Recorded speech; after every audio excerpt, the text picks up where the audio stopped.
자, 제9가 왕의 신하의 아들을 고치심 사건, 왕의 신하의 아들을 고치신 사건에 대해서 우리가 공부를 하겠는데, 요한복음 4장 43절부터 54절까지이고요. 2번 문제, 왕의 신하의 아들을 고치시는 사건과 관련해서 잘못 말하고 있는 것은 무엇입니까?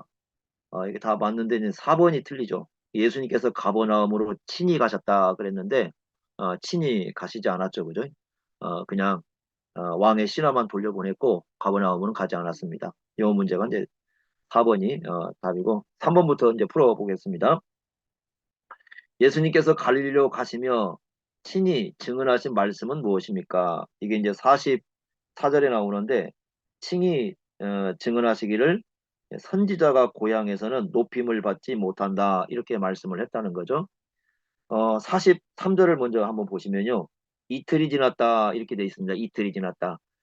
여기 그 뭐야 원문하고 영어 성경을 보시면 정관사가 붙어 있어요. 그래서 the 2 days 정관사가 더가 들어가 있어가지고 앞에 뭔가를 지시를 해주니까 그렇다면 그 40절 4장 40절 보면은 사마리아에서 이틀을 유하셨다 이렇게 말씀하잖아요. 이제 그것을 의미한다고 봐야 되겠죠. 그래서 사마리아에서 이틀을 지나고 난 이후에 예수님께서 그 사마리아를 떠나서 이제 갈릴리로 가셨다. 그러면서 이제 하시는 말씀이 뭐냐면 친히 증언한 말씀이 선지자가 고향에서는 높임을 받지 못한다 이렇게 돼 있어요. 근데 이제 우리가 요 잘 봐야 될 게 뭐냐면 이 44절 있지 않습니까? 이 44절이 그 원문에 보면은 그 가르, 가르가 뭐냐면 왜냐하면 포죠 영어로 포. 왜냐하면이 들어가 있어요. 왜냐하면 그러니까 그 예수님께서 사마리아를 떠나서 갈릴리로 가신 이유가 뭐냐면 선지자가 고향에서는 높임받지 못하기 때문이다. 이렇게 얘기를 해요. 그러다 보니까 여기 고향이 어딜까라는 것에 대해서 이제 견해가 여러 가지가 엇갈리기 시작을 합니다. 왜냐하면 그 원문에 이제 왜냐하면이 들어가니까. 이제 첫 번째로 이제 제시하는 건 뭐냐면 갈릴리 나사렛이다 이렇게 얘기를 합니다. 왜 갈릴리 나사렛이다? 왜 그런 얘기를 하냐면 이 얘기가 마태복음 그 13장 57절에 거기 또 나와요. 한 번 더 나옵니다. 이 얘기가. 그러니까 처음 한 번 한 얘기가 아니라 또 한 번을 하셨어요. 예수님께서. 마태복음 13장 57절을 보면은 거기에 그, 보면 이제 그 예수님의 그 가족들과 함께 관계성 속에서 이 말씀을 쓰고 있거든요. 그런데 왜 그러면 예수님께서 나사렛으로 가셨는가? 왜냐하면 그렇게 되면 예수님이 가시기 전에 이 얘기를 했다는 뜻이잖아요. 그 만약에 마태복음 13장 57절하고 같다면 그렇게 되거든요. 그래서 갈리 나사렛으로 만약에 제시를 하면 예수님이 나사렛 가기 전에 이 말씀을 하셨어요. 그러면 왜 그럼에도 불구하고 그러니까 고향에서 높임을 받지 못함에도 불구하고 왜 가셨는가? 그러니까 이제 의도적으로 알고 가신 거죠. 모르고 가신 게 아니라 고향에서 높임 받지 못하는 걸 알고 가셨다. 그것은 예수님께서 어떤 의도성이 있다라고 이렇게 이제 얘기를 하는 사람들이 있습니다. 그런데 이제 방금 아까도 말씀드린 것처럼 왜냐하면이 들어가 있기 때문에 여기 좀 문제가 되는 거죠. 그러니까 왜냐하면이 들어가다 보니까 좀 이유가 갈릴리로 가는 이유가 되기 때문에 갈릴리 나사렛으로 보기는 좀 쉽지 않아요. 그래서 여기서 말하는 고향이 어딜까라는 건데 여기서 말하는 고향을 얘기할 때 이제 두 가지로 얘기를 합니다. 그러니까 예수님이 자라나신 나사렛 말고 두 가지로 얘기하는데 첫째는 뭐냐면 예루살렘으로 보는 분들이 있어요. 예루살렘. 우리가 그 요한복음 1장 그 11절에 보면은 예수님께서 이제 자기 백성들 가운데 오셨다. 그런데 그 백성들이 영접하지 않았다. 이런 말씀을 하잖아요. 그런 배경에 근거해서 아마 이건 예루살렘을 의미하는 것이다. 이렇게 보는 거죠. 그리고 이제 45절을 보시면 45절을 보면은 갈릴리 사람들이 예수님을 영접했다고 나와요. 그죠? 갈릴리 나사렛 사람들은 예수님을 영접했다고 나와요. 그쪽 계통 사람들은. 그러니까 그렇다고 한다면 이것을 나사렛으로 보기는 어렵고 그래서 그 예수님이 이제 그 고향 쪽, 뭐 고향이라고 부르는 곳이 이제 그쪽 예루살렘 쪽으로 이곳을 갖다가 자기 백성들이 모여 있는 성전이 있는 중심이니까 성전이 있는 곳이 예루살렘이니까 이제 그곳을 여기서 이제 고향으로 이렇게 언급을 했다. 이렇게 보는 겁니다. 이제 45절에 이제 영접하는 것도 약간 의미는 좀 다르긴 해요. 그걸 좀 이따 이제 보도록 하고 두 번째는 이 베들레헴이 이제 예수님이 태어나신 곳이잖아요. 그래서 베들레헴이 어떤 그 존재하고 있는 그 유대 지역, 어딘지 정확히 뭐 이곳이다 말하기는 어렵지만 그 유대 넓게 유대 지역을 의미하는 걸로 보는 거죠. 유대 지역을. 그래서 예수님께서 앞에서 이제 유대 지역에 있었으니까 그 예수님께서 계셨던 유대 지역을 의미한다. 그 이제 누가 주장을 그렇게 하냐면 그 타스커라는 그 학자가 있거든요. 타스커라는 틴델 주석을 쓰신 분이죠. 그 틴델 주석을 쓰신 타스크라는 분이 이제 그렇게 얘기를 합니다. 그래서 여기서 이제 고향이라는 것이 나오긴 하지만 다른 복음서에서 얘기하는 고향과는 좀 의미가 좀 달라요. 그래서 다른 고향, 다른 데는 이제 거기 도착을 해가지고 그곳에서 말씀도 전하고 여러 가지 일을 하셨는데 받아들이질 않은 거죠. 그랬을 때 예수님께서 이제 그 자기 고향에서 선지자가 높임 받지 못한다 이렇게 말씀을 했는데 이것은 거기 가기 전에 이제 있었던 일이죠. 그러니까 이유가 갈릴리로 가신 이유가 바로 이겁니다. 그렇다면 양쪽을 종합해 보면요. 예수님은요, 우리가 그 고향 쪽에 갔을 때도 그 환영받지 못했다고 나오잖아요. 아니, 여기서도 환영받지 못한 거죠. 유대 쪽에서도. 그럼 유대와 저 위쪽에 다 갈릴리와 유대 쪽에 모두가 다 예수님이 환영받지 못했다. 그렇다면 예수님은 자기 백성 땅에 오셔가지고 전체적으로 이 환영받지 못하는 그런 삶을 사셨다 하는 것을 여기서 얘기를 해주고 있다 이렇게 봐야 됩니다. 배척을 받은 거죠. 배척을 받은 건데 뭐 그런다고 예수님이 전혀 환영받지 못했다라는 얘기는 아니에요. 어떤 데 가면 예수님이 뭐 환영을 받기도 이렇게 하지만 그러나 예수님의 말씀을 들어보면은 대개가 다 이 배척을 받는 거죠. 배척을 받는 그런 삶을 살았다. 이렇게 얘기를 합니다. 근데 이 얘기가 이렇게 쓰여진 것은 이제 뭐 아마 그 말씀 사역자들에 대한 아마 그런 그 암시가 좀 담겨 있지 않을까. 그래서 예수님도 이렇게 이 땅에 오셔가지고 환영받지 못하고 배척받고 이랬는데 우리도 말씀을 전하게 되면은 그러한 결과, 그러니까 환영을 받는 게 아니라 오히려 배척받게 되고 때로는 여러 가지로 고난을 겪게 되는 그런 현실을 우리에게 가르쳐 주는 게 아닐까 이렇게 이제 보여지는 거죠. 예수님 말씀을 통해서요. 그러니까 우리는 뭐 얘기하면 자기가 태어난 고향만 생각하는데 좀 더 넓게 보시면 예수님은 자기가 태어난 고향만이 아니라 유대 지역도 그 전체적으로 다 환영을 받지 못했어요. 그렇다고 한다면 이 말씀을 거기다 적용을 해서 전체적으로 얘기한다면 일단은 예수님의 말씀의 의도는 단지 고향 한쪽에서만 어때 그 이렇게 대접을 못 받는다는 뜻이 아니라 말씀을 전하고 사역하는 현장이라고 한다면 언제든지 환영받기 쉽지 않은 그것이 바로 말씀드린 사역자들의 모습이다. 이렇게 아마 우리가 이해를 하는 것이 좀 좋을 것 같아요. 저번에 한번 이대우 목사님 글 얘기를 했는데 그 이대우 목사님이 그 쓴 글이 그때 눈 올 때 그렇게 썼다고 그랬잖아요. 어제 첫눈이 왔다고 다들 좋아한다. 근데 시간이 지나면 미끄럽다느니 질척거린다느니 하면서 다들 귀찮아한다. 꼭 나를 스쳐갔던 사람들 마음 같다 이렇게 썼잖아요. 사람이 당장은 막 환영한 듯이 보이지만 조금 지나면 배척하고 또 뭐 이것 때문에 저것 때문에 뭐 마음에 안 든다. 그게 우리가 목회 현장에서 겪는 것인데 목회를 많이 하는 게 뭐냐. 그래서 제가 이제 뭐 이렇게 신학교 가서도 강의하자. 목회가 뭐냐고 물어보면 뒤통수 맞는다고 얘기하거든요. 뒤통수 맞는 거. 뒤통수 많이 맞는 게 목회입니다. 뒤통수 많이 맞아가지고 주님 앞에 갔을 때 뒤통수가 빠르게져야 되는 그게 목회 같아요. 그래서 예수님을 따르게 되면 환영을 받는 게 아니라 오히려 배척을 받고 이런 결과를 가져올 수 있다 하는 것 우리가 한번 명심해서 보시길 바라고요. 그러면 4번 문제를 가보겠습니다. 갈릴리 사람들이 예수님을 영접한 이유는 무엇입니까? 요건데요. 4장 45절을 보시면 갈릴리에 이르심에 갈릴리인들이 그를 영접하니 예수님을 영접했다고 그랬어요. 이유가 나옵니다. 이는 자기들도 명절에 갔다가 예수께서 명절 중 예루살렘에서 하신 모든 일을 보았음이라 이렇게 말씀을 하거든요.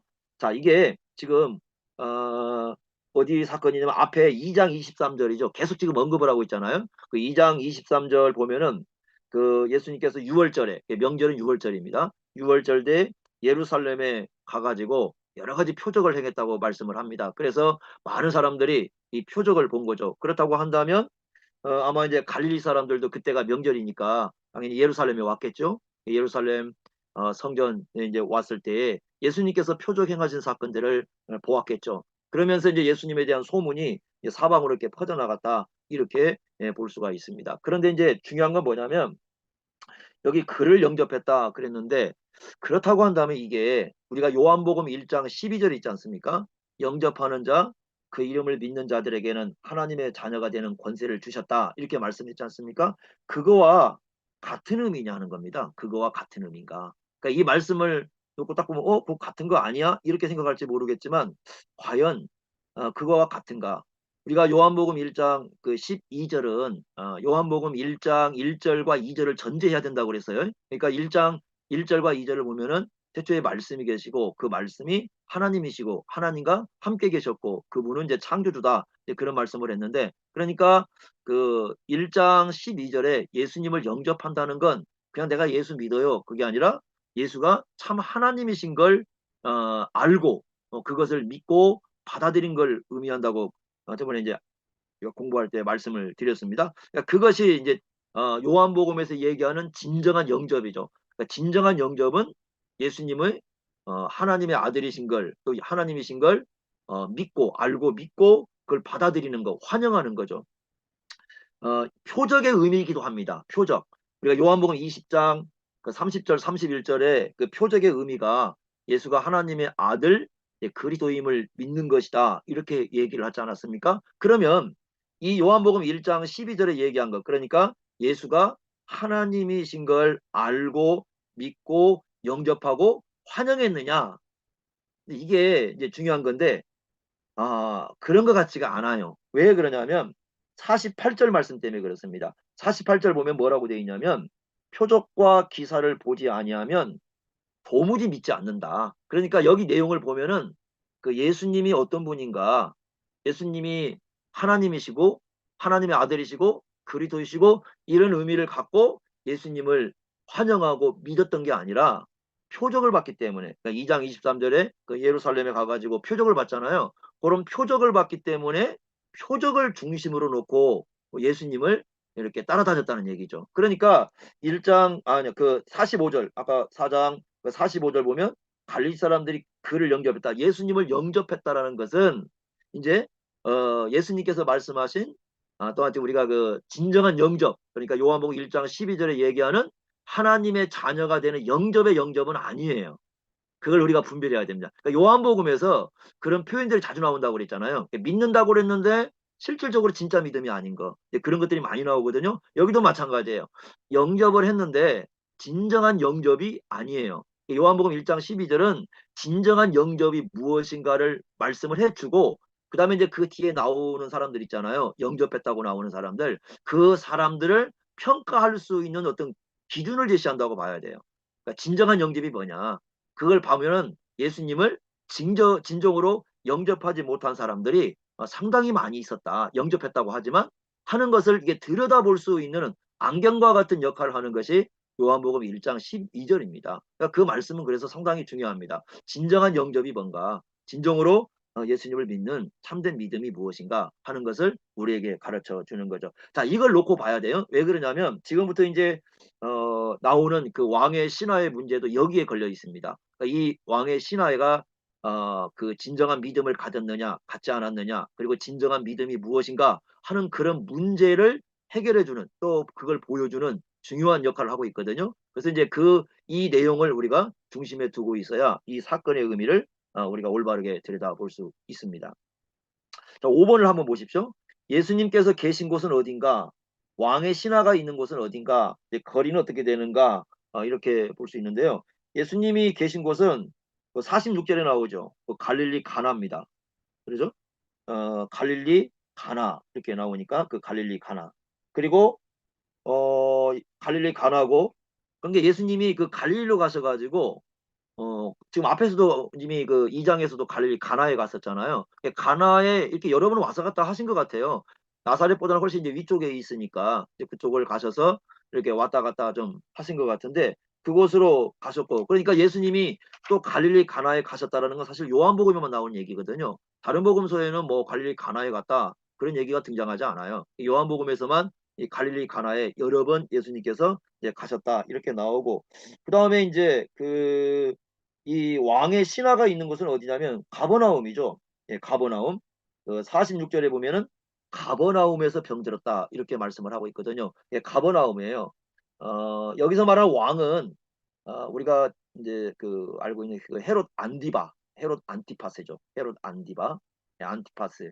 예, 주전 4년부터 시작해서 39년까지 통치했던 그 헤롯 안디바인데 그 왕의 신하로 이 가버나움에서 있었던 사람이죠. 그러니까 이제 가나하고 이 갈릴리 가버나움하고는 갈릴리 그 가버나움은 바로 이제 갈릴리 호수 가까이 이렇게 옆에 있거든요. 그리고 이제 가나는 좀 높은 지역에 있어요. 거리가 한 학자들에 따라서 이제 뭐 이제 이게 나눠지긴 하는데 한 27km에서 32km, 그러니까 평균 한 30km 정도 떨어져 있습니다. 그러니까 보통 30km 정도면 하루에 이렇게 왔다 갔다 할 수 있는 거리죠.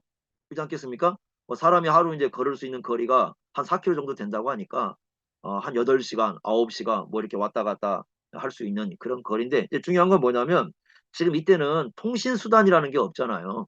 통신 수단이라는 것이 막 우리처럼 지금 발달돼 가지고 뭐 스마트폰이 있고 뭐 TV가 있고 뭐 그런 시대가 아니고, 이 왕의 신하가 그곳까지 이제 예수님이 갈릴리 가나에 있다라는 소문을 듣는 건 사실은 사람들로밖에 들을 수밖에 없거든요. 그렇다고 한다면 지금 이 왕의 신하가 예수님에 대한 소문을 들었고요. 어디서 예수님을 봤을까 하는 것은 아까 예루살렘에 갔을 때, 예루살렘 유월절 때 갔을 때 거기에서 예수님이 표적을 행하는 것을 봤을 것이고, 그리고 이제 예수님에 대한 소문을 듣고 있었는데 아마 예수님의 행보에 대해서, 예수님이 어떻게 움직이는가에 대해서 계속적인 관심을 갖고 있었다고 봐야 돼요. 이건 왜냐하면 통신 수단이 발달되지 않는 시대이기 때문에 사람들로부터 이렇게 들어야 되지 않습니까? 그러면 이 사람들이 뭔가 소식을 알려줘야 예수님의 어떤 상황을 알 수 있으니까, 지금 예수님이 갈릴리 가나인데 본인은 가버나움에 있고 한 30km 떨어진 거리인데 그 30km 떨어진 거리에서 예수님에 대한 소식을 들었다는 얘기는, 물론 예수님에 대한 얘기가 그 당시에 널리 퍼지고 있었기 때문에 이 사람들을 통해서 예수님이 왔나 보다 그럴 수도 있지만, 본인이 적극적으로 예수님의 행보에 대해서 관심을 가지고 이렇게 들여다보고 있을 수도 있다. 이 부분도 우리가 좀 생각을 해봐야 될 것 같아요. 그래서 이 왕의 신하는 어쨌든 예수님에 대해서 상당한 좀 관심을 갖고 있었던 그런 사람이라고 볼 수가 있습니다. 그리고 이제 예수님에 대한 소식을 들은 건 당연히 사람들의 입을 통해서 들은 거죠. 사람들이 입으로 이렇게 전파하고 얘기하고 이제 그런 것들을 통해서 들었고, 그렇게 함으로써 이제 자기에게 어떤 문제가 발생을 하자 예수님께 이렇게 사람을 보내는, 이렇게 자기가 가죠, 이렇게 자기가 가는 그런 우리가 부분을 볼 수가 있습니다. 그러니까 이 부분도 우리가 그냥 당장 옆에 왔는데, 옆 동네에 왔는데 예수님 옆 동네에 왔구나, 그래서 예수 옆 동네 한번 가보자, 그런 차원이 아니고 하루 거리면 상당히 되죠. 우리가 하루 거리 걸어가려고 하면 거리가 좀 되는 거리인데, 사실 그런 하루 거리 지난 어떤 그런 상황에서요, 그거 소식을 아는 건 쉽지 않아요. 그죠?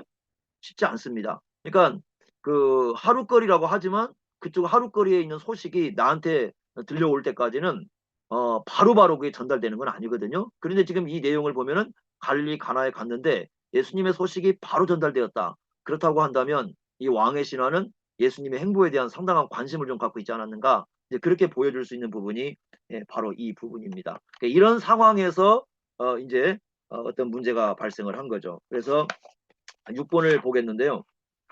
뒤에 넘겨보시면 왕의 신하는 어떤 사람이고 그는 왜 예수님을 찾아왔습니까? 48절이 아니고 우리가 47절입니다. 47절을 보시면 아까 얘기한 것처럼 왕의 신하라고 했을 때 그 왕은 헤롯 안티파스고, 그 헤롯 안티파스 밑에서 일을 하고 있었던 사람이다. 이 사람이 유대인인지 아닌지는 잘 몰라요. 왜냐하면 헤롯 같은 경우는 뭐 특별히 뭐 본인이 유대인 정통성을 가진 사람이 아니기 때문에 유대인이 아닌 경우도 자기 밑에 신하로 쓸 수가 있거든요. 그래서 이 사람이 유대인인지 아닌지는 정확히 알 수가 없습니다. 그런데 이 사람에게 이제 문제가 발생하는데 그게 바로 뭐냐면 그의 아들의 병이 발생을 한 거죠. 뭐 내용을 보니까 뭐 어떤 병인지 구체적으로 알 수는 없어요. 이 아들이 무슨 병이 걸렸다 이건 알 수 없지만 내용을 보면 거의 죽게 된 병입니다. 거의 죽게 된 병. 그래서 47절에 보시면 그가 거의 죽게 되었다라고 얘기합니다. 그러니까 이 거의 죽게 됐다는 것은 이런 거죠. 의사들이 없잖아요. 그 당시에는 옆에. 그러니까 거의 죽었다는 일반 보통 사람들이요. 죽음을 직감할 수 있는 상황이에요. 의사가 이 사람 지금 죽음이 가까이 왔습니다. 그렇게 말해주는 상황이 아니고 보통 일반 사람들이 이 아이는 죽겠구나 라고 죽음을 직감할 수 있는 상황이다. 그러면 상당히 심각한 거죠. 그리고 52절에 보면은 열이 많이 났다고 얘기합니다. 열이 많이 난 거예요. 그래서 이제 뭐 열병을 가지고 뭘 얘기할지 우리가 그 뭐 잘 알 수도 없지만 어쨌든 열이 많이 나고 그리고 보통 사람들도 죽음을 직감할 수 있는 그러한 뭔가의 병에 걸린 이 아들이 걸려 있다 이렇게 얘기를 하고 있습니다. 그러니까 그 이제 그 48절 내용 그러니까 너희는 표적과 기사를 보지 못하면 있지 않습니까? 여기 너희라는 것 속에는 누가 포함이 되냐면 왕의 신하가 포함이 돼요. 그렇게 보셔야 됩니다. 너희는 전체적으로 이제 뭐 갈릴리 사람들뿐만 아니라 왕의 신하도 포함을 시켜야 됩니다. 그러면 표적과 기사를 보았다고 한 건데 이 왕의 신하가 어디서 보았느냐? 아까도 얘기했지만 2장 23절에 나오는 그 예루살렘 예배에 참석했다가 6월절 날 그 예루살렘 예배에 참석했다가 그 예루살렘에서 예수님께서 행하신 표적과 기사를 본 거죠. 그리고 이제 그걸 가지고 왔다가 보니까 자기 아들에게 문제가 발생을 한 거죠. 그래서 이제는 그 자기 아들의 문제를 가지고 예수님을 이렇게 찾아가게 된 것입니다. 갈릴리 이제 가나까지 아주 멀리 이제 이렇게 한 하루 이상에 걸리는 거리인데 이제 그렇게 가는 것을 우리가 볼 수 있습니다. 그러니까 48절은 참 중요해요. 그래서 48절은 너희는 그랬는데 갈릴리 사람 전체에 대한 평가일 뿐만 아니라 지금까지 예수님을 찾는 사람들, 그러니까 예수님을 찾아온 대부분의 사람들에 대한 평가라고 봐야 돼요. 그래서 왜 예수님을 사람들이 찾았고 왜 예수님께 왔느냐 그랬을 때 예수님의 말씀의 평가는 뭐냐면 표적과 기사를 봤기 때문에 이렇게 얘기를 하는 거죠. 이 표적과 기사를 보았기 때문에 예수님을 찾아왔다. 그렇다면 왕의 신하도 마찬가지죠. 마찬가지죠. 예수님의 이 말씀을 들으면 이제 왕의 신하의 얘기 그러니까 지금 왕의 신하가 찾아와 가지고 우리 아들을 고쳐달라고 지금 죽게 되었으니까 우리 아들을 고쳐달라고 얘기한 내용을 뭔가 이게 거부하는 듯한 느낌을 받을 수 있어요. 그죠? 표적과 기사를 안 보면 안 믿는다 그 얘기는 야, 너 표적 보고 여기까지 왔냐? 표적 봤으니까 네 아들도 그렇게 해달라는 뜻이냐? 이 얘기는 은근히 그 듣는 입장에서는 예수님께서 이 왕의 신하에게 그 표적을 행하는 것을 거부하는 듯한 요걸 반대하는 듯한 그런 느낌을 받을 수 있는 얘기예요. 이 얘기가. 그죠? 이런 상황이 지금 전개가 되는 거죠. 그랬을 때 이제 7번 문제가 보면은 왕의 신하에게 발생한 문제는 무엇이며 어떻게 변하였는가? 이걸 변화를 잘 보셔야 됩니다. 그래서 4장 49절에 보면 신하가 얘기하지 않습니까? 주여 내 아이가 죽기 전에 내려오소서 이렇게 얘기하니까 예수님께서 뭐라고 하시냐면 가라 내 아들이 살아있다 이렇게 말씀을 해요. 지금 그의 아들이 죽기 전에 그 말이니까 그 죽음에 거의 직면했다. 지금 죽을 수 있는 상황이다. 지금 죽을 수 있는 상황이니까 빨리 주님 내려와 달라. 이렇게 얘기를 합니다. 그런데 50절에 뭐라고 합니까? 내려오소서라고 요청을 했잖아요. 가지 않죠. 예수님은 가지 않아요. 그리고 뭐라고 합니까? 혼자 가라고 얘기합니다. 가라. 네 아들이 살아있다. 그러니까 지금 그 왕의 신하가 요청한 대로 뭐가 이루어진 건 아니죠. 이곳에 지금 왕의 신하가 요청한 대로는 예수님이 자기를 따라서 가버나움으로 와가지고 그 아들을 만나서 그 아들을 고쳐주고 이렇게 해야 되는데 예수님께서 그렇게 하지 않아요. 가라 그냥 네 아들 살았으니까 가라 이렇게 말씀만 하거든요. 자 그러면 이제 이 왕의 신하는 결정을 해야죠. 지금 뭘 기대하고 왔냐면 표적과 기사를 기대하고 온 거죠. 그리고 예수님이 오라는 얘기는 예수님이 자기 집으로 오게 되면 그 아이에게 표적과 기사를 행해서 아이를 낫게 해줄 것이다 라는 그런 그 믿음의 내용을 드러냈는데 예수님께서는 따라가지 않습니다. 그리고 말씀만 하시는 거죠. 그냥 가라 내 아들이 살아있다. 그러면 이제 과연 이 말씀을 그대로 믿고 가느냐, 그렇지 않겠습니까? 이 말씀이 예수님이 살았다고 하니까 그냥 예수님 말씀만 믿고 가야 하느냐, 아니면 계속해서 예수님께 함께 가자고 해야 되느냐, 둘 중에 하나 문제가 발생하겠죠.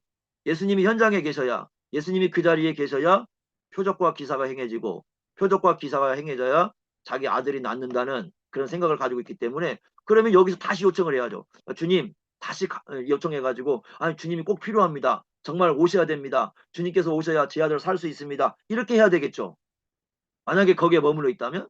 그런데 그렇지 않고 예수님이 가라, 내 아들이 살아있다 그러니까, 아 그래요? 지금 그러면 예수님 말씀만 믿고 제가 가야겠습니다, 이런 상황이 되든지, 둘 중에 지금 하나를 결정을 해야 되죠. 그렇지 않겠습니까? 그런데 이 사람은 지금 48절, 그러니까 48절에 보면은 표적과 기사를 보지 못하면 도무지 믿지 않는다라는 말씀이 효력이 발휘된 걸 알 수 있어요. 효력이 나왔어요. 효력이 발휘된 게 뭐냐면 표적과 기사가 아니라 50절 말씀 보면은 예수께서 하신 말씀을 믿고 갔다라는 거예요. 그러니까 지금 48절에 표적을 보지 못하면, 표적을 보지 못하면 이랬는데, 지금 이 사람은 표적을 보지 않고 믿고 있는 거예요. 그죠? 다르죠, 이제. 그 40 전환이 이루어진 거죠. 앞에서는 표적과 기사를 봐야 믿는다는 건데, 지금 이 사람은 표적과 기사를 보지 않고 믿음으로 들어간 거죠. 예수님의 말씀을 신뢰하는 거죠. 바로 이것이 신앙의 본질이라는 겁니다. 그러니까 신앙의 본질은 뭐냐면 표적을 보지 않고 믿는 거죠. 표적을 보지 않고 하나님의 말씀이면, 예수님의 말씀이면 그냥 그걸 받아들이고 그걸 그대로 수용하고 그 말씀을 믿고 의지하고 그 말씀을 따라가는 것이 바로 뭐냐면 그게 믿음의 본질이다라는 것을 이 표적 사건을 통해서 가르쳐 주고 있는 것이죠. 그리고요, 예를 든다면 예수님이 지금 이 말씀을 했을 때 예수님에 대해서 하나님의 아들이다라는 어떤 그런 믿음이 없다면 사실 또 예수님 말씀 신뢰하기 쉽지 않죠. 지금 거기까지 믿었는지는 모르겠어요. 지금 상황은요. 거기까지 갔는지는 모르겠지만 어쨌든 지금 이 말씀에서 드러나는 상황은 예수님의 말씀을 그대로 믿고 갔다. 그래서 표적을 보지 않고도 믿는 믿음이 이제 발생한 거죠. 이게 중요해요. 왜냐하면 우리가 요한복음 20장 29절에 보면 도마 사건 나오지 않습니까? 그 도마 사건 때 뭐라고 말씀하시냐면 보지 못하고 믿는 자가 복이 있다. 예, 보지 않고 믿는 자가 복이 있다. 이렇게 얘기합니다. 그러니까 사람들은 자꾸 뭔가 보면서 겪으면서 믿으려고 하거든요. 예수님의 말씀도 마찬가지고 하나님 살아계심도 마찬가지고 뭔가를 보면서 겪으면서 믿으려고 하는데, 예수님께서 계속 가르쳐 준 것은 보지 않고 믿는 자가 복이 있고 표적 중심이 아니라 말씀 중심으로서 그 말씀을 믿고 따라가는 게 그게 믿음이다 하는 것을 가르쳐 주고 있습니다. 신앙생활의 본질과 경건생활의 본질은 이 하나님의 그래서 말씀에 있다라는 거죠. 하나님의 말씀을 그대로 믿고 따라가는 것. 자, 이런 거죠. 여기 성경의 말씀이 있습니다. 우리가 지금 신앙생활은 그렇잖아요. 여기 성경의 말씀이 있고 내 생각이 있습니다. 그러면 이럴 수가 있죠. 하나님 말씀과 내 생각이 다를 수 있잖아요. 얼마든지 그래요. 왜냐하면 그건 가능하죠. 사람들은 이 땅에서 세상을 맞닥뜨리면서 상당히 어떤 부패한 심정을 갖게 되고 또 세상 것도 많이 받아들이니까 마음속에 그럴 수 있습니다. 그럴 때 여기 하나님의 말씀이 있고 내 생각이 있을 때에 내 생각을 꺾고 우리의 생각을 이 주님의 말씀에 의해서 바로 잡고 그것을 해 나갈 수 있겠는가? 이 바꿔갈 수 있겠는가? 그 점이 굉장히 중요합니다. 그래서 우리 생각을 고치는 것, 즉 하나님의 말씀에 따라서 우리의 생각을 고치는 걸 우리가 그걸 뭐라고 부를 수 있냐면 성화라고 불러요. 성화. 성화의 핵심은 생각을 고쳐가는 거죠. 그러니까 성화라는 것은 그 핵심 본질이 생각을 바꿔가는 겁니다. 예수님의 말씀에 따라서요. 그러니까 이 사람은 지금 예수님의 말씀을 듣고 곧바로 자기의 생각을 바꾼 거죠. 바꾸고 그래서 예수님의 말씀만 믿고 걸어가는 그런 이제 행보의 모습을 보여준 거죠. 이게 상당히 중요한 거예요. 그래서 왕의 신하가 고침받는 이 사건은 어떤 의미의 핵심 포인트가 있느냐? 바로 이 부분입니다. 그래서 참된 성화가 발생하는 어떤 성화의 내용들이 이런 상황 속에서 등장하게 되는 거죠. 우리는 이제 성화 그러면 뭐 여러 가지 얘기를 합니다. 뭐 예를 들면 죄를 버리고 그다음에 예수님을 닮아간다. 뭐 그런 얘기 하지만 사실 이 성화에 대한 성경에서 중대하게 우리에게 얘기해 주는 건 뭐냐면 생각을 바꾸는 거죠. 우리의 생각을 바꾸면서 하나님의 말씀화시키고 말씀을 의지하고 그것을 따라가는 것이 이 성화의 본질이다. 이렇게 우리가 얘기할 수가 있습니다. 그래서 이런 부분을 여기에서 아주 중요하게 우리에게 가르쳐 주고 있다 하는 것. 요 우리가 보시면 좋을 것 같고요. 자, 그 다음에 이제 여덟 번째 문제를 보겠습니다. 왕의 신하의 아들의 병이 낫게 된 결과 어떤 일이 그의 집에서 일어났습니까? 라는 건데요. 그 53절입니다. 53절에 보면 그 사람도 믿고 온 집안이 다 믿었다. 진정한 믿음을 갖게 된 거죠. 믿음을 갖게 된 겁니다. 그 믿음을 가지게 되었다. 이렇게 얘기를 합니다. 자, 51절에 보시면 내려가는 길입니다. 그 내려가는 길에 누가 올라와 있냐면 종들이 오고 있었죠. 그래서 내려가는 길에 종들을 만나고요. 종들로부터 들은 소식이 뭐냐면 아이가 살아있다. 이런 얘기죠. 아이가 살아있다. 그런 얘기를 듣습니다. 그러자 52절에 보니까 어, 그 아버지가 예수께서 내 아들이 살아있다 말씀하신 그때와 같다는 걸 이제 눈치챈 거죠. 아마 이제 그 예수님이 말씀하신 때와 지금 같은 시간대, 그때가 시간이 나옵니다. 52절에 보니까 7시. 이게 이제 7시가 언젠가 이 시간대가 이제 우리가 그 로마법 시간인가 유대법 시간인가 요거 우리가 얘기가 있었지 않습니까? 네, 유대법 시간이라고 한다면 오후 3시나 되겠죠. 근데 로마법으로 따지자면 7시죠. 야말로. 맞나요? 오후 3시가? 7, 7 더하기 6은 맞나? 하여튼 시간 숫자는 한번 보시고요. 오후 시간이겠죠? 오후 시간인데 그런데 그 예수님 그 만약에 로마법 시간이라면 오전이죠. 일찍 오전 일찍 그 이제 시간으로 이렇게 볼 수가 있는데 그리고 이제 아이가 큰 그 열이 났었다 하는 것도 여기서 우리가 정보를 통해서 알 수 있고요. 그렇게 해서 53절에 보면은 예수님의 이제 그 말씀을 확증하는 거죠. 그러니까 결과를 듣고 확증하는 거죠.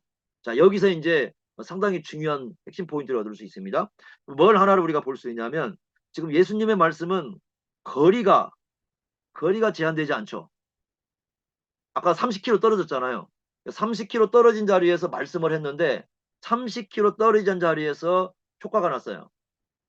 예수님이 말씀하시는 그때에 이쪽에서 효과가 났습니다. 그러면 거리의 제한을 받지 않는 분, 그러니까 어느 거리에 공간의 제한을 받지 않고 얼마든지 말씀하실 수 있는 분이라면 그 누구만 그게 가능하냐? 하나님 외에는 불가능하죠. 그렇지 않습니까? 우리는 다 어떤 얘기를 할 때는 이 공간의 제한을 받거든요. 공간의 제한을 받고 시간의 제한을 받는데 지금 공간과 시간의 제한을 받지 않고 있어요. 예수님께서. 그래서 멀리 떨어져 있지만 공간적으로 멀리 떨어져 있지만 그 공간적으로 떨어져 있었어도 예수님의 말씀이 효력이 났다.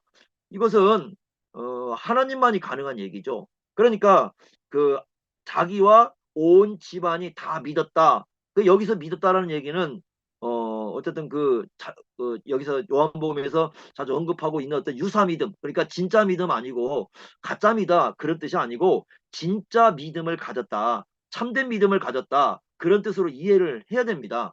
그렇다고 한다면 결국은 예수님이 하나님의 아들이심을 믿었다라는 의미가 되는 거죠. 그리고 왜 이게 가능하냐면 54절에 보시면 표적이라고 그랬잖아요. 두 번째 표적이라고 했으니까 표적의 의미, 우리가 앞에서 그 가나의 혼인잔치에서요. 혼인잔치에서 그 예수님을 믿은 사람들은 제자들밖에 없죠. 그 자리에서요. 예수님께서 물로 포도주를 바꿨을 때 예수님의 형제들도 있었고 뭐 그걸 실제 맛본 사람도 있었고 그랬지만 거기에서 예수님을 믿은 사람들은 예수님의 제자들밖에 없었거든요. 그때도 우리가 얘기한 것처럼 그때의 믿음이 뭐냐 그랬을 때 예수가 하나님의 아들이신 걸 믿는 것이다 이렇게 말씀을 드렸는데 그렇다면 여기도 마찬가지죠. 지금 여기도 믿으니라 여기는 이제 온 집안 식구가 다 믿은 거죠. 믿었는데 이것은 예수가 앞에 그 제자들이 그 요한복음 2장에서 제자들이 포도주 그 물이 포도주로 바뀌어서 때 믿었던 그 예수님 그래서 하나님의 아들인 걸 드러내었는데 그걸 믿었던 것처럼 동일한 믿음이죠. 동일한 믿음. 그러니까 이 사람들과 제자들이 동일한 믿음을 갖게 되는 거죠. 우리가 이걸 이제 초대교회 때부터 뭐라고 부르냐면 보편신앙이라고 부르는 거죠. 보편신앙. 그러니까 보편신앙이라는 건 뭐냐면 동일한 예수님 그리고 그 같은 예수님에 대한 믿음을 갖는 거죠. 그죠? 아마 이럴 수도 있죠. 그 앞에 나오는 그 위에서 이제 갈릴리 혼인잔치 있었는데 뭐 그쪽 사람들과 이쪽 사람들이 뭐 접촉이 없을 수도 있죠. 그럼에도 불구하고 어떻습니까? 믿음의 내용은 같지요.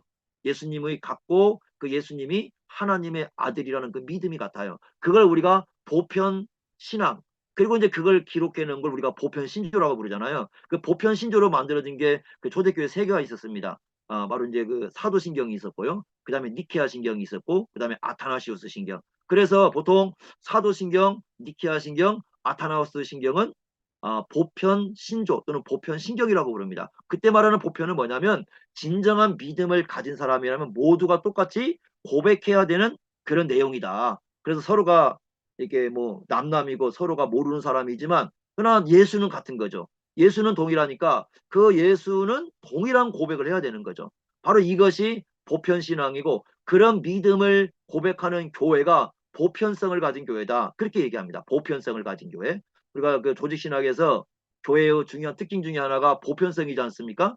보편교회라는 것은 보편신앙, 예수님이 이런 분인 것을 함께 믿고 고백하는 그런 신앙을 가진 것을 이제 보편 교회라 이렇게 이제 부르는 거죠. 그래서 이제 다 이런 부분이 함께 우리가 포함된다고 볼 수가 있습니다. 그래서 이제 이 집안에 놀라운 역사가 일어난 거죠. 예수님을 이렇게 믿는 사건이 발생을 했다. 이렇게 우리가 볼 수가 있습니다. 자, 그 다음에 이제 아홉 번째 보시면 예수님께서 왕의 신하의 아들을 고치신 것은 어떤 의미를 갖고 있습니까? 그랬는데 4장 그 54절 보시면요. 예수께서 유대에서 갈릴리로 오신 후에 행하신 두 번째 표적이다라고 얘기를 합니다. 표적. 표적. 그러니까 표적이라는 것은 계속 얘기할 때마다 뭘 염두에 둬야 하냐면 예수님이 어떤 분이냐 그랬을 때 예수님은 하나님의 아들이심을 의미하는 거다. 그러니까 요게 이제 아주 중심에 있다라는 것. 그리고 이제 그 하나님의 아들이라는 것은 구약에서 예언했던 그 메시아라는 것을 믿는다라는 그런 의미를 가지고 있습니다. 그러니까 이 예수님을 이해할 때 어떤 기적을 행하는 분이다. 이렇게 우리가 이 사건을 놓고 기적을 행하는 분이다. 그렇게 해야 된다. 뭐 그렇게 우리가 생각해야 될 게 아니라 이 표적을 통해서 예수님이 어떤 분인가를 알고 믿고 의지하는 것이 바로 우리 예수 믿는 사람들이 해야 할 아주 중요한 이해죠. 이런 거 이제 잘 모르게 되면 이상한 짓을 하는 거죠. 요즘에 보니까 그 유튜브에 보니까 뭐 짤 그런 거 올라오더라고요. 거기 보니까 그 어떤 집회 하나가 이게 그 기독교 집회라 이렇게 봤더니 그 앞에 이렇게 뭐 큰 자리 깔아놓고 뭐 사람이 이렇게 올라오면은 그 목사가 이제 그 앞에 강대상에서 이렇게 장풍을 쏘더라고요. 장풍을 확 쏘면 휙 날아가고 요렇게 쏘면 이렇게 휙 날아가고 조금 있다가 그 옷을 벗어가지고 막 돌려버리니까 거기 있는 떼거리 사람들이 막 다 날아다니더라고요. 그러면서 뭐라고 하냐면 그게 성령의 역사라는 겁니다. 성령의 바람이고 성령의 불이고 뭐 그런 얘기들을 하는데 그러면서 이제 막 그게 마치 예수님을 따라 살아가는 거고 그게 예수님을 닮아가는 거고 이제 그렇게 얘기하는데 그건 너무 잘못된 것이죠. 우리가 그 표적을 이해할 때 아주 중요한 게 있습니다. 그러니까 지금 시대에는 그 예수님이 행했던 그런 표적이 안 나오는 거죠. 나올 수가 없죠, 사실은. 그 오해하면 안 되는 거죠. 예를 들면 기적이 없다 그런 얘기는 아니에요. 왜냐하면 하나님 살아계시니까 얼마든지 하나님께서 은혜를 베풀어 주시면 뭐 못 나을 사람도 낫기도 하고 뭐 그런 사건 많이 일어나잖아요, 그죠? 우리가 생각지 못하는 그런 사건들이 일어나는데 그런 하나님의 어떤 기적 사건들이 지금도 있습니다. 하나님은 살아계시니까요. 그렇지만 그 성경에서 얘기하는 그 표적으로서의 기적은 안 나오는 거죠. 왜냐하면 그것은 이미 끝났다고 봐야죠. 성경이 종결되면서 그런 표적은 끝났습니다. 그러면 우리가 여기서 하나 이제 우리가 유심히 봐야 될 게 뭐냐면 계속해서 복음서에 나오는 표적 사건, 기적 사건을 이해할 때 아주 중요한 부분이 하나가 있습니다. 그게 바로 뭐냐면 이사야 35장이에요. 그 이사야 35장. 그거 우리 체크하고 갑시다. 그거 계속 우리가 체크를 좀 해봐야 될 것 같은데요. 이사야 그 35장을 보시면 이런 말씀이 나와요. 35장 5절입니다. 5절인데 지금 이 35장은 전체가 그 메시아의 오심과 연관이 되어 있거든요. 그 메시아의 오심과 연관이 되어 있는데 거기 5절 보시면 35장 5절이에요. 그때 맹인의 눈이 밝을 것이며 못 듣는 사람의 귀가 열릴 것이며 그때 저는 자는 사슴같이 뛸 것이며 말 못하는 자의 혀는 노래하리니 이는 광야에서 물이 솟겠고 사막에서 시내가 흐를 것입니다. 이렇게 말씀을 합니다. 그러니까 이건 뭐냐면 메시아라는 증명이에요. 그러니까 이분이 메시아라는 증명이 뭐냐면 맹인의 눈이 밝아지는 거고 못 듣는 사람들의 귀가 열리는 거고 저는 사람이 뛰는 거고 말 못하는 사람이 혀가 풀려서 노래하는 거거든요. 메시아임을 드러내는 거예요. 그런데 여기서 우리가 끝나면 안 되고 중요한 게 뭐냐면 8절, 9절, 10절입니다. 8절 한번 보십시오. 거기에 대로가 있어 그 길을 거룩한 길이라 일컫는 바 되리니 깨끗하지 못한 자는 지나가지 못하겠고 오직 여기 구속함을 입은 자들이 나옵니다. 그러니까 5절과 6절의 은혜를 입는 사람들은 누가 그렇게 은혜를 입느냐면 구속함을 입은 사람들이에요. 그렇게 나와요. 그리고 9절에 가보시면 9절에도 역시 뒷부분에 보시면 뭐라고 되냐면 오직 구속함을 받은 자만 그렇게 될 것이다 라고 얘기하거든요. 그리고 나서 10절에 뭐라고 합니까? 여호와의 속량함을 받은 자들이 돌아오되 노래하며 시온에 이르러 그들의 머리 위에 영영한 희락을 띠고 기쁨과 즐거움을 얻으리니 슬픔과 탄식이 사라지리다. 여기 보면 속량이 나오지 않습니까? 우리가 속량 그러면 에베소서 1장에 보시면 1장 7절인가요? 속량 그러면 거기 뭐라고 돼 있습니까? 죄 사함이죠. 죄 사함 사건이죠. 그렇다고 한다면 그 메시아가 오셔가지고 지금 행하시는 일이 크게 두 가지예요. 첫째는 뭡니까? 아까 얘기한 것처럼 맹인들 또 이 그 못 듣는 사람들 이 병자들이 낫는 그런 사건이 발생을 하는 거죠. 요것이 이제 아주 중요한 거고 또 하나는 뭐냐면 바로 죄 속함에 죄 사함이고 죄 용서입니다. 이 말씀이 아주 잘 적용이 돼야 되는 것이요. 예를 들면 마가복음 2장 같은 거 보셨죠. 마가복음 2장을 보시면요. 이제 그 부분을 이해하는데도 굉장히 중요합니다. 마가복음 2장을 보시면 어떤 사건이 발생했느냐면 우리가 그 중풍병자 한 명을 네 사람이 데려온 걸 볼 수가 있겠죠. 그러니까 중풍병자와 네 명 합치면 총 5명입니다. 네, 5절에 보시면 그러니까 마가복음 2장 5절에 보시면 예수께서 그들의 믿음을 보셔요. 한 사람의 믿음을 보는 게 아니라 그들 전체의 믿음을 보셔요. 그러니까 5사람의 믿음을 다 본 거죠. 그렇지 않겠습니까? 5사람의 믿음을 다 보는데 뭐라고 선포하냐면 죄사함을 선포를 해버려요. 그러죠? 그러면 이미 이 사람들은 믿음이 있었다는 거죠. 그러면 이 사람들이 오기 전에 예수님을 찾아오기 전에 어떤 그 자기들만의 어떤 의논 또 서로 대화 이런 게 있었다는 뜻이에요. 그래서 예수님을 왜 우리가 찾아가야 되는가? 왜 예수님을 만나야 되는가? 그리고 이제 와가지고 사람들이 많으니까 결국은 이제 지붕에 올라가가지고 지붕을 뜯어가지고 얼마나 황당하겠습니까? 갑자기 막 지붕이 뜯겨가지고 막 내려오는데요. 그죠? 그래가지고 내려보내고 이런 사건이 발생을 했거든요. 그런데 예수님이 선포하는 것은 내 죄사함을 받았다라고 선포를 합니다. 그런데 이제 중요한 건 뭐냐면 여기서 말하는 믿음이 뭘까 하는 거죠. 여기서 말하는 믿음이. 대개 사람들은 뭐라고 생각하냐면은 이렇게 생각을 하는 거죠. 여기서 말하는 믿음은 간절함. 그래서 얼마나 그 병고침을 받으려고 간절함을 얻었다. 그러면요. 예수님 말씀하고 좀 뭐가 안 맞아요. 왜냐하면 표적과 기사를 보지 못하면 요게 또 걸린단 말이에요.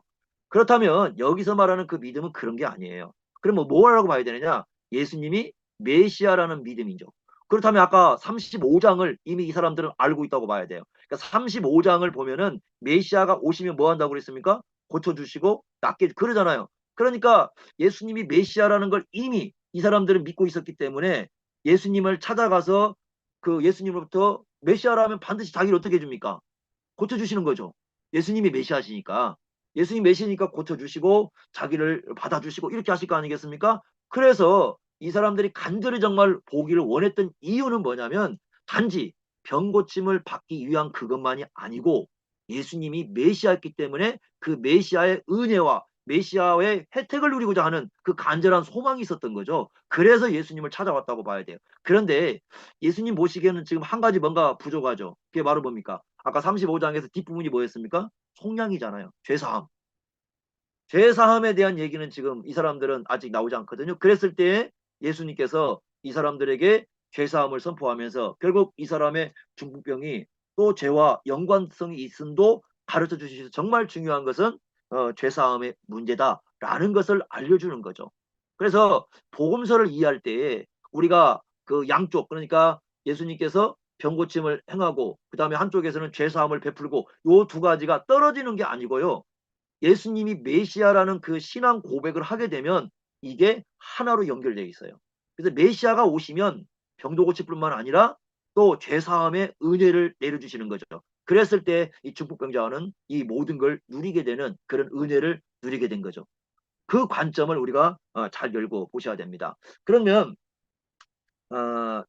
이제 우리가 또 하나 이제 이 표적과 관련해서 이해해야 될 게 뭐냐면 누가복음 11장 29절이에요.